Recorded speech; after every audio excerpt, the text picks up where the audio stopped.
What's up guys, NepentheZ here and welcome to the Nacho Fernandez unlockable video. That is right, Nacho Fernandez is the DKT player of the week. A very good card, a few minor issues with him for those of you that are really finicky about certain things. He's got medium work rates, which for me personally doesn't make that much difference. And he comes in at 5'10", which again, for me personally, doesn't make that much difference. I have used shorter centre-backs before and not been too bothered with them. But Nacho Fernandez has 80 pace, 89 defending and 88 physical. And with a shadow card, goes up to 92 pace with, I think, 96 acceleration and 99 defending with a 4-star weak foot. So an absolute monster. Of course, gets the perfect link to Isco, to Carvajal, to Sergio Ramos. Like, you know, he's easy to link in teams. So if you can win him, I'm sure he's going to be great for you. Now, if you guys could drop a thumbs up on the video, it would be very much appreciated. Today, I'm going to show you the formation again, the team, the tactics, the instructions, the chem styles, and then, of course, the gameplay to show you how we won him. I won him on first attempt this time around, and I actually came up against two very strong opponents in round 1 and round 2. Both of them elite foot champs level players, and still managed to come through unscathed. So I'm using the 5-3-2 right now. I'm really trying to give this formation a go as a way to see if it's viable over a longer period of time. I used it in Foot Champs this weekend league and did manage to scrape 29 wins after just collapsing on Sunday. But we're going to use it in DKT now as well and see how it goes. So of course I have built a La Liga team. However, due to the circumstances of the tournament, you have to have gold cards and 83 rated. So I've got all 75s on the bench just to bring that rating down, and I've got a few weird players in the team just to bring the rating down. The first player we start off with is Ter Stegen, 85 rated, 4-star weak foot for your man, and just generally very nice stats, nice diving reflexes and kicking, very strong handling and positioning. He doesn't have the giant throw, but it's not too big of a deal. In at the right back spot, we are using SBC DeMarcos, and in at the left back spot, we are using Jordi Alba. No chem style on Jordi Alba. I'll explain in a second. So we've got shadow chem style on DeMarcos because he's actually got a ridiculous card with that. Then 99 pace. I think 90 defending he goes up to with 83 physical and 82 dribbling. Makes him very good for a right wing back spot. 3-star, 3-star, 5'11", very nice indeed. 77 passing is good because his short passing is actually very nice. And then Jordi Alba, of course, with the 93 pace, very nice defending, very nice dribbling, and also very good physical and passing with, again, 3-star, 3-star. In at the centre back spot, dudes, we are running with Rafa Varane. We are running with one of my favourite centre-backs from last year, Jeremy Mathieu. And we are also running with SBC Mario Gaspar. For a guy, and this is something that kind of is very similar to Nacho Fernandez. He's 5'10", but I rate him so highly. I think he's obviously got more pace than Nacho Fernandez. More shooting than Nacho Fernandez, more dribbling than Nacho Fernandez, but worse passing, worse defending, worse physical by far. So I think after using Gaspar, because I've used him a lot anyway, well, 7 games on this account, but I rate him highly, and he's got high medium work rates, and he's only 5'10". So as I say, I've used 5'10s and 5'11s with Azpilicueta, etc. before, and I don't really find it too much of a problem personally. So we've got anchor on Mario Gaspar, guys. Boost that pace dribbling and pace defending and physical. You might want to go with a shadow on Gaspar because his physical's not too bad, and a shadow would give him like 95 or 96 pace with like 92 defending. It'll probably be a lot better than anchor in that sense, but I wanted to boost the physical too. And then I've got basic on Mathieu and Varane, and again I will explain why right at the end of building the squad.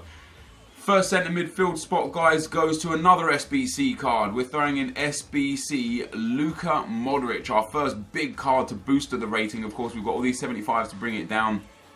Luka Modric comes in as the first player, and then for the other two centre midfielders, I've used 2 players that I've had incredible success with early on in FIFA this year, and that comes down to the regular, or I think they're both upgrades actually, upgraded Asensio and upgraded Kovacic. And the reason why I went and picked this as the midfield is because it just has a lot of awesome. The biggest issue is the stamina levels of these players. But Kovacic there, guys, of course, 4-star, 4-star, 5'10", medium work rates, nice pace, nice dribbling, nice passing.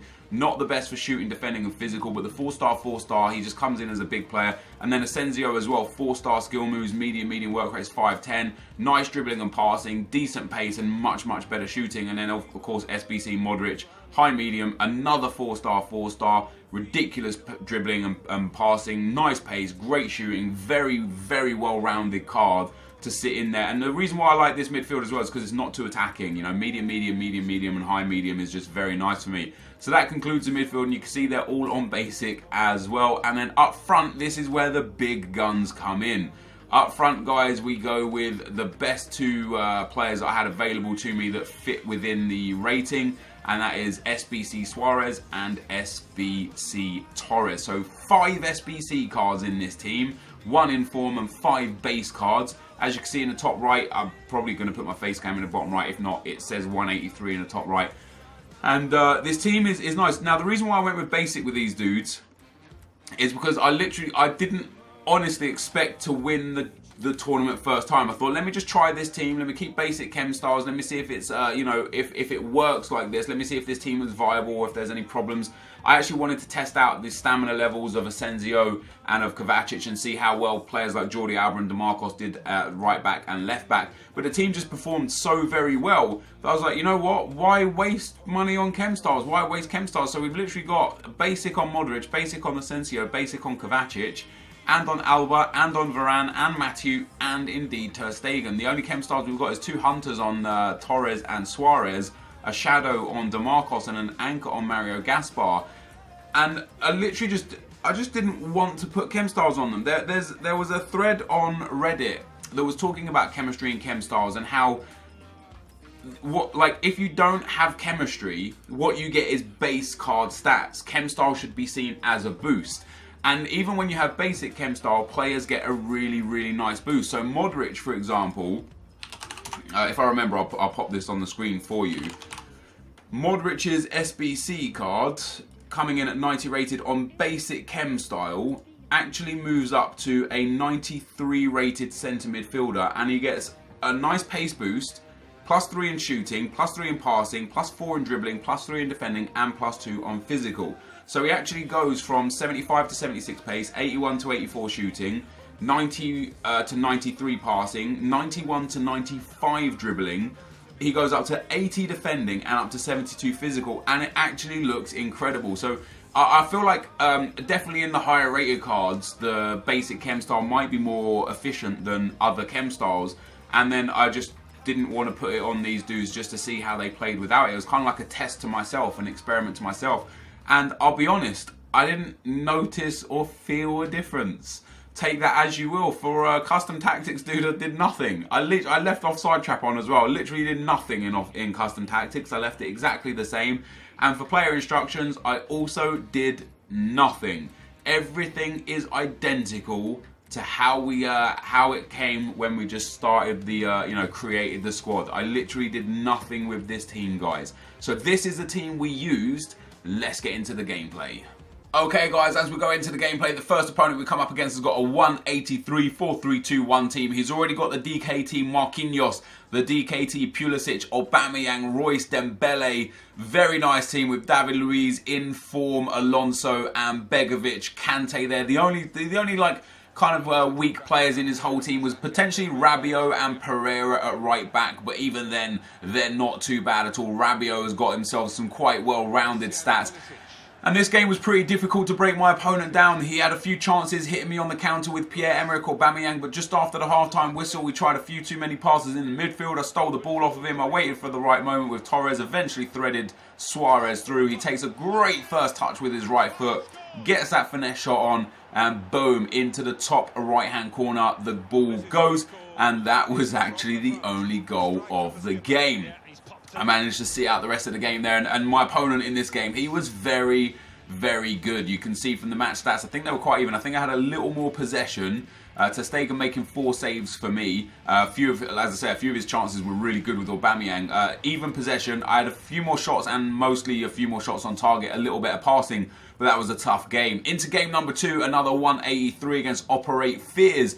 4-3-1-2, a Red Emre Chan. This is the guy that messaged me, says he usually gets Elite 3 or Elite 2 in FUT Champs. He's got Inform Heaton, a really nice defence. His right back's a bit weak, but his team in general is very nice. And I scored a really good goal to start things off here. Modric into Kovacic, into Suarez. Beautiful little scoop turn into a nice shield. Plays a nice little 1-2 with Modric again. A scoop turn again. Step overs in the box. A ball roll past the last defender. And a low driven into the back of the net to put myself 1-0 into the lead after just 4 minutes.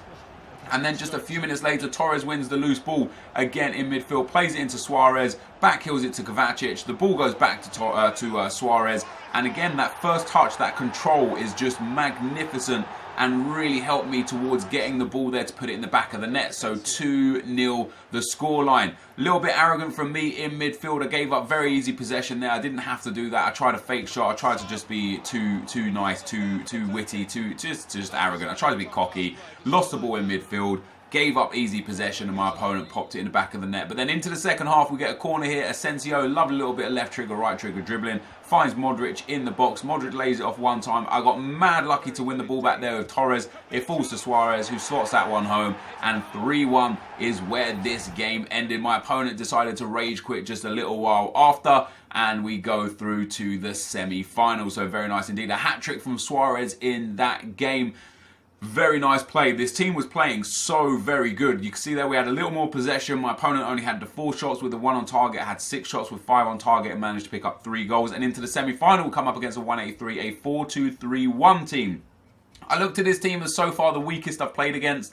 You know, regular Herrera, regular Clichy, regular Fellaini, obviously Butland, Smalling, Bailly and Bellerin are real strong. Clichy actually is quite strong as well. And then he's got SBC, Defoe, and I just looked at the team and I thought there's not really much chance of me struggling in this game. And guess who pops up for a goal? Mario Gaspar at the top of the box, whacks that one into the back of the net. That's that big shooting coming in handy on his left foot. I don't know how he's managed to put that in. I thought I positioned his body so that he'd hit that with his right foot across the keeper.